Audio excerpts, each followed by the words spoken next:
when I talk about the 7, there's planning, operations, staffing, sales, sales coaching, marketing, and finance. All of them have a system.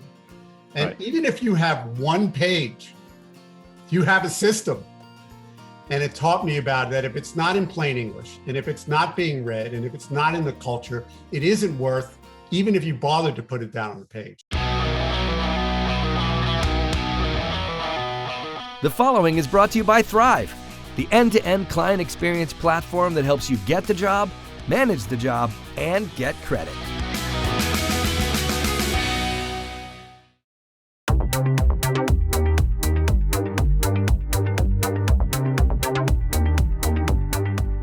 Hey, this is Gordon Henry at Winning on Main Street, and this week you get to meet Al Levi, who has done what you all want to do, which is scale a business so you can eventually hand it off to others, get out of the day-to-day rat race, and live your life as you want to. And Al's going to tell you how to do this through what he calls the 7-power system. Welcome, Al. Thank you. Welcome. Thank you. Thank you so much. So just tell us how you did it. You know, I've read the story. You scaled your contracting business. You retired at, you said 48. I thought it was 50. How did you do it? You know, the backstory to this is, and I think it's important for listeners, is what we were sharing before, is we weren't just in contracting. My dad was a serial entrepreneur. And by the time myself and my 2 older brothers were old enough to walk into a meeting in our teenage years, my dad had us in meetings, business meetings. Now, the rule was shut up, sit in the back, take some notes. I will answer all your questions after we're done. And he was really great about that, and, you know, got us into this understanding about, you know, he always kind of laughed because, again, we were serial entrepreneurs, and his basic tenets were everybody likes to tell you that their business is different. Well, as far as my thumb and forefinger are, it's about an inch different. We were in a chain of ice cream stores, liquor stores. We owned a computer software business, radiant heat manufacturer, multi-state real estate, and it takes systems and platforms. Now, I was not born enlightened. I made every mistake that you could make. And I was sharing before we go into that, the only credit that I will give myself is I fell in every hole. And when I got climbing out of the hole and I dusted myself off, I said, that hurt. Let's not do that again. And so I moved forward. But having worked with so many clients over the years, it's so easy to continue to fall in the same holes. And we just don't have time, energy, and money to overcome those things.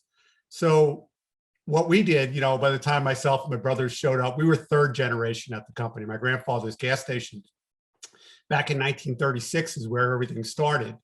And today I'm proud to say that my middle brother is still there with my nephew, now 4th generation. And you're not going to do that easily without systems. We were raised on the idea is hurry up and do something. And it worked. You can't argue with that, but, you know, it's exhausting. And frankly, I was so stressed out. I have been told I have still a little piece of my New York accent. So if I give away where I am, I live in Arizona and lived here for the last 20 years, but it was stressing me out. And I came to realize very quickly that I was going to be a rich dead guy, which was not my goal. And so the thing, I had to change my habits. And what the habit was, is every day we woke up and recreated the wheel. The problem we thought we had handled yesterday, or what I call the fire, was going to break out tomorrow. So we were always in firefighting mode and never in fire prevention. The other big turning point one day I walked into my brothers and dad, we sat in a very small office. And again, that's my father's mantra was, we don't make any money with all of you sitting in here, go do something. So I walk in and I told him, you know what, I couldn't sleep last night. And here's why. I woke up today feeling like a hostage at our own business. And I'm betting you guys feel the same way. And they all looked at me, and of course in a New York kind of way, I go, yeah, what are you going to do about it? And I said, I don't know, but I'll figure it out. And what I figured is we had been sabotaging really great people with either no systems or broken systems. And I came back to them and I said, here's what I've come up with is, let's just see how far good people can go with systems, and let's let great people exceed their demands and customize to be what they can be. And so we switched from a people business to a system business. Now, this is not cold in any way, anything like that, that people are not important. But every day we sabotage them. And I had trained a guy to do the heating work. I met him and recruited him. He was a guy flipping pizzas and brought him in. We taught him the trade, and he rose up to be one of our best installers. So this is a while ago. I slide the window open, hand the instructions, and I go, look, I can't get there today. At 10 o'clock, I'm going to get there at 2 o'clock. And he looks it over and he goes, I got it, not to worry. I come there at 2 o'clock in the afternoon, and I'm walking around looking at this system, and I am muttering every 4-letter word that a good New Yorker knows under my breath, fortunately. And I grab him and go out to the truck and I go, this is nothing like what I wanted. He goes, oh, your brother Richie showed up and said, do it this way. And what we realized in this miserable moment is we didn't have any systems for doing our work, anything. And so when we talked, this guy and I was in New York City Union shop, by the way. When we got to talking, the installer said to me, I thought you laid awake at night trying to figure out how to ruin my day. And I laughed and I said, I thought you laid awake at night trying to figure out how to ruin my day. And the two of us came to understand that it's easy to ruin each other's day if we don't have the rules of the game to play. And that was the birth of operating manuals. People call them standard operating procedures, but really that was the change to this path. And the end of the story is, came down at the end, we had a union delegates of our crew there. The union rep comes in and I said, this has got to be part of the union contract. And the guy goes, oh no. And the guys on the rep board, the techs go, oh yeah, this is going in because it protects us. Yeah. And also more importantly, it showed them how they could move up our corporate ladder, the box org chart. So that really we had always been talking about, we don't provide jobs, we provide careers. But there's a big jump to make that happen in your company. And so that really was a big path forward. Right. So your whole program is about creating systems. That's the word you use. Some people think systems are like big fancy computer systems, but really a system is just something you write down. That's a way to do things, right? Yes. And every one of when I talk about the 7, there's planning, operations, staffing, sales coaching, marketing, and finance. All of them have a system. And even if you have one page, you have a system. But most of us have 0 pages. 0, Yeah. Right. So that's what you just described, those 7 words you just said, is your 7 power process for contractors. So you've just articulated kind of what those are. What's the best way for contractors to take your learnings and apply them?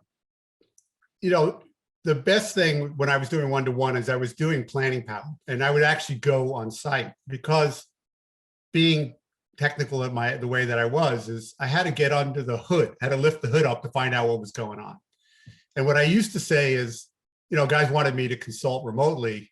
And I've been on GoToMeeting for years, and then Zoom was an easy transition for me. Sure.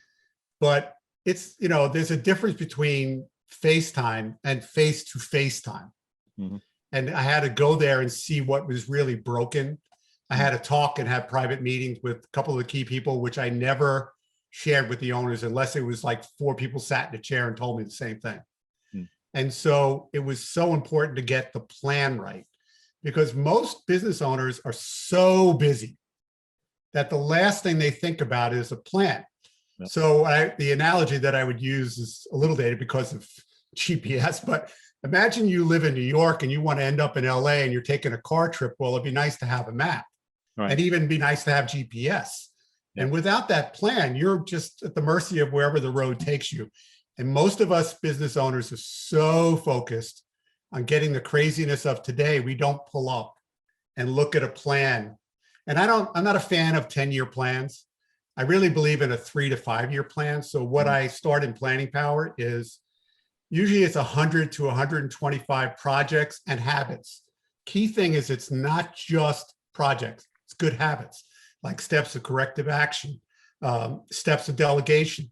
Those habits dramatically change your company. I don't care what company you do, whatever business you do.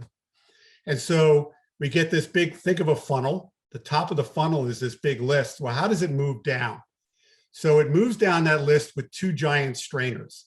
One is you select the project or habit that will have the biggest impact to solve your problem or challenge.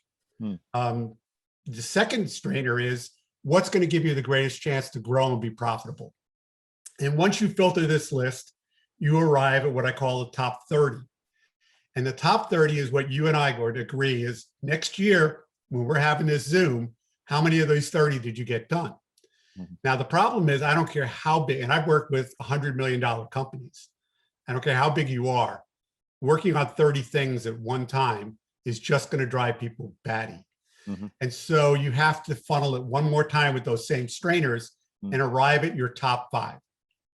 And your top 5 typically is the next piece, which is operating power, is having these standard operating procedures for everything, all the boxes on the org chart. And then, so what I call the org chart, just to be clear, is a bingo board. And your job is to cover every square with a manual. And again, manuals are different sizes. But believe it or not, the most important manuals are the ones at the bottom, not at the top. I'm a big believer in bottom-up management, not top-down. And so this is really when you arrive at the top 5, I don't care how crazy, I don't care what business you do. I don't care if you sell hats. I don't care if you sell sporting goods. You picked 5 things that are going to fix the biggest problem or challenge, greatest chance to grow profitable. So tell me what's more important this week in whatever you got to do that you didn't work on these top 5. And it's a hard concept, but when I started to realize what was holding me back, the 2 things I would say common to us as business owners, I was a perfectionist, which made me good at what I did, but also made it to the point where I would never release anything. So I had to adopt this phrase where I would say to myself at the end of the day, good enough for today, I'll make it better down the road.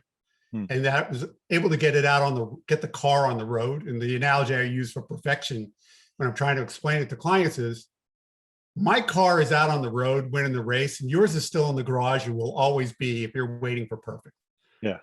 And so that's really one of the big things. And the second big thing I would say is I so much wanted to win every battle that you face at work that I was losing the war. And so I had to learn that periodically I do have to lose a battle and be focused on winning the war. And so that is, okay, so I could go run a lot of calls and make it right and do better than all my other staff. I could go out on sales calls and do better than everybody else. But was that going to dramatically change my company? The answer is no. Systematizing my business would. On your website, you have a success gallery of clients who've implemented your program and made it work. And we don't have time to go into all of them or even many of them, but can you give us maybe one success story that stands out to you as somebody who implemented your system and it really made a difference? I'd like to start with one is, am I big enough? And the answer is, if your door is open, you're big enough. And so the smallest one that I actually worked in Northern California, it was the owner who was already 60, which is pretty late. And we sat at his dining room table working on the business. His wife, who was the bookkeeper, was in the next room with the grandchildren. Out in the garage was his customer service rep dispatcher. And in one truck was his tech. That was his son, by the way. And we grew that business to where they were in 2 separate locations and 12 techs, to the point where he just sold his business successfully because it was systematic. So that's a small one. The other customers that I've worked with over the years are phenomenal marketers who are great at growing their company.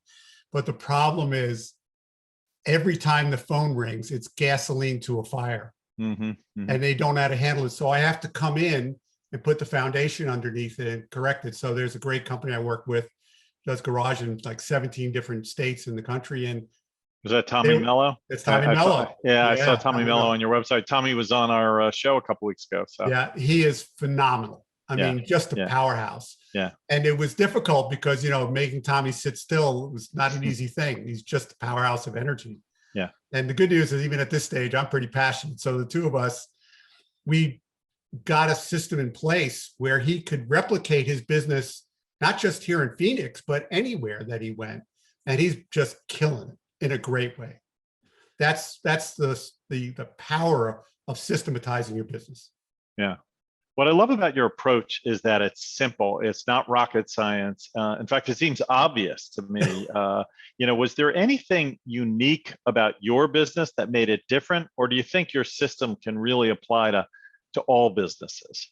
I think they are, not, I can just pluck it off the shelf and stick it in. But if you have to answer the phone, if you have to dispatch people, if you have to do things. So the one that I think is pretty funny is, I didn't mention this, one of the clients I got was in just north of San Francisco. It was a photography person.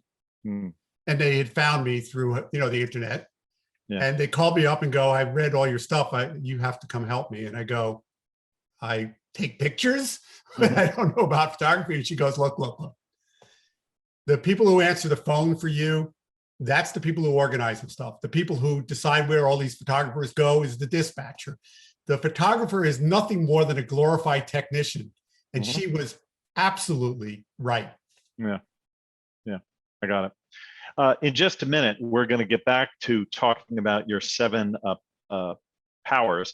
And the key one, it seems, is this operating power. You keep coming back to operating power, operating manuals. We're going to take a quick break here, a word from our sponsor. Be right back with more from Al Levi.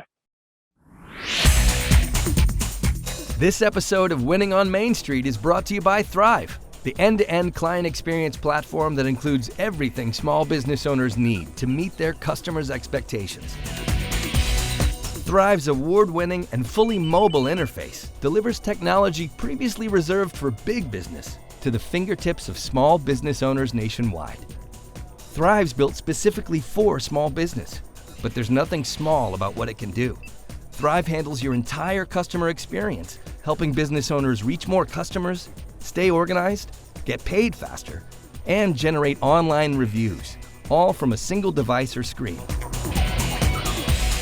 To learn more about Thryv, visit winningonmainstreet.com and click on Get a Demo. When it comes to software to run your business, there's no comparison. Check out Thryv today. And we're back with Al Levi, and we're talking about his 7 powers. And we were just saying right before the break, operating power, and particularly operating manuals, is something you focus on. It sounds so basic. I need an operating manual, tell people what to do.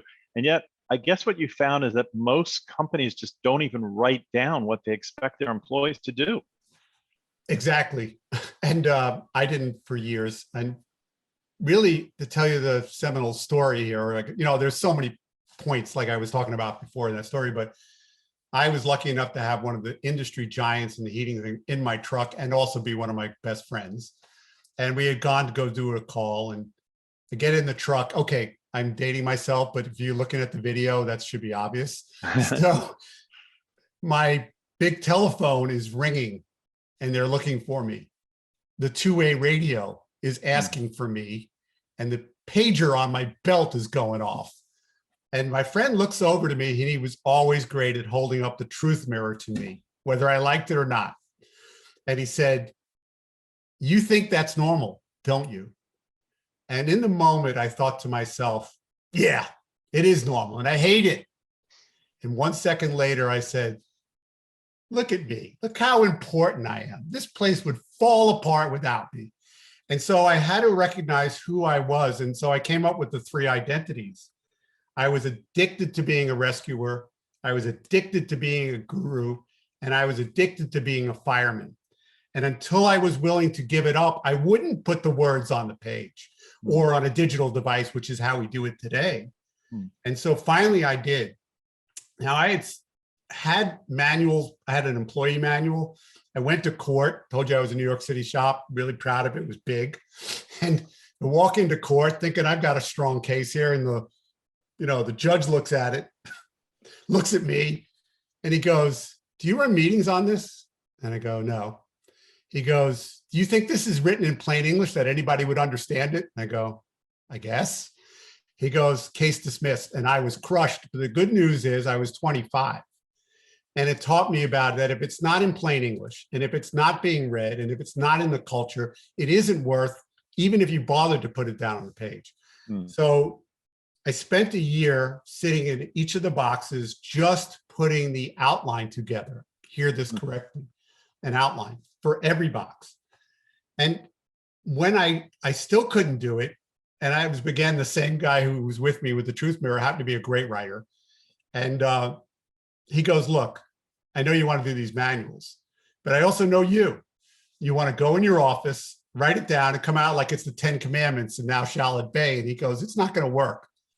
So I said, well, you're so smart. What do you think I should do? He goes, you should hire me and let me run these meetings and we'll get it right. And of course, he was 100% right. And basically, it cost me about $150,000 in 1990s money of today.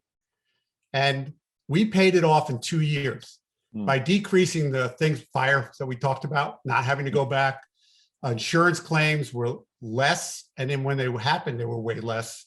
We were able to put new guys on the road that generated new revenue. And every call we ran was for more money. And so that's a pretty extreme example of power of manuals. And the lack thereof is really the issue. And so the other part of this story is I was still running calls, and I'm so glad there's no video of this. So you're just going to have to imagine it. I would run a call, I would get in my truck and I would look at the passenger seat, which was empty. And I said, okay, this is what I did on this job. And then I would write down notes. And so, yeah, it can be done in a million ways. It is a whole lot easier to be an editor, I will say that, than to be a creator. Yeah. But yeah, whatever you have to do, operating manuals is very key. Don't think you have to, again, you can always make it better. Let go of the 100%, just go after the 80. Right. And your book, your website, your programs are all designed to help people get started with that. As you said, easier to edit than create, and you provide them the outline, the basics of what your operating manual, other manuals should be, and then people can refine and improve, right? Yeah, actually what I did is, because I don't do the one-to-ones anymore, is I shot 23 video lessons based on what I used to do. And it's, they're each like 5 to 10 minutes of me being your virtual coach, because again, it's way more than words on a page or digital device. And what I mean by that is your tone is so important. So you can fill it up with capital letters and font 28 and, in red and anything you want to do. And people will quickly know you're yelling at me. So the tone that we tried to take is, I'm your big brother or big sister trying to coach you, whatever position you're in. And that it's not everything you need to know. And none of the procedures are longer than a page, or they shouldn't be. It's not like I never did the job. Here's the digital content, go get them. So there's a more to know. What you put in, what you leave out, how to get buy-in from the beginning is very, very critical. They get to put their fingerprints on it, they being the people that work for you. They don't get to hijack it. And so that's, again, another process that you have to learn. Yeah. Al, one of the big things you focus on is employees, how you deal with employees, particularly employee feedback, which I thought is interesting because most bosses are really bad at, speaking to employees and getting employee feedback. But one of the things we're hearing today, right now, is that it's really hard to get workers. So many companies are struggling in this hot economy we suddenly have to get workers. Do you have any comments or thoughts for people about, this is all great, but I don't have enough people to do what I need them to do? Yeah, and I will share that, again, another benefit of being around for a while is this too is not new. In 2000, in the 2000, when the .com era was going on back in New York, people stopped asking me how much when I would go to do a sales call, and they would ask how soon. Sound familiar? Yeah. And my guys were being pirated at night. They were getting headhunter calls, and my guys didn't leave me. And the reason is they knew their career path. And the reason is because I was always showing them the org chart. I was showing them where they were. I was taking ownership of they started with me, and here's the big difference. I had willing people with no skills, and I provided those skills all along the way. Most of us are just like, I gotta get this done. So they were looking for skilled people that they hope are willing. And I was one of you. And so I understand. And I will tell you the story that how this kind of came to an end. We had 25 techs, of which Richie and I would go run calls, especially in the emergency time. And he and I would be in the office, last tech standing at 2 a.m. And One day in this 2 a.m. conversation, he goes, Gordon was the best guy that we overpaid from that other shop. I mean, he's awful. He wouldn't even be good here because he had oversold himself in an interview. Tell me that you don't hear that. Right. And so I said, you know what? I'm really sick of it. I'm going to do this thing. And really the key was to build the manuals and then the hands-on training center, so where we could make them replicate their work before they got out into the field. So we always had a stream of talent coming. That doesn't mean we didn't hire experienced people. With manuals, the manuals really go for three things. Find the holes in your existing staff, and they all have holes because they oversold themselves when they came on board. And they're deathly afraid that you're going to find out. You have to make it safe. We, as wise guy New Yorker kind of people, myself, my brother, my serviceman, we all had to learn to change the way we spoke. And here's what we would say. Whatever you don't know is now my responsibility. I'm going to show you, I'm going to teach you, I'm going to have you do it in front of me. And then it's your responsibility once you prove you can do it, because then it'll be a compliance issue. And so that really changed the scale because it made it safe. Second one is finding out faster what quote unquote experienced people. I'm talking about even your accounting, bookkeeping people. Have you ever done QuickBooks? The only answer you'll ever get in an interview is, oh yeah, did a ton. Now they may not be lying, but they don't know how to do it your way. And so having really great processes for recruiting and hiring and orienting is really the backbone to staffing power, which is where it's led out from operating power.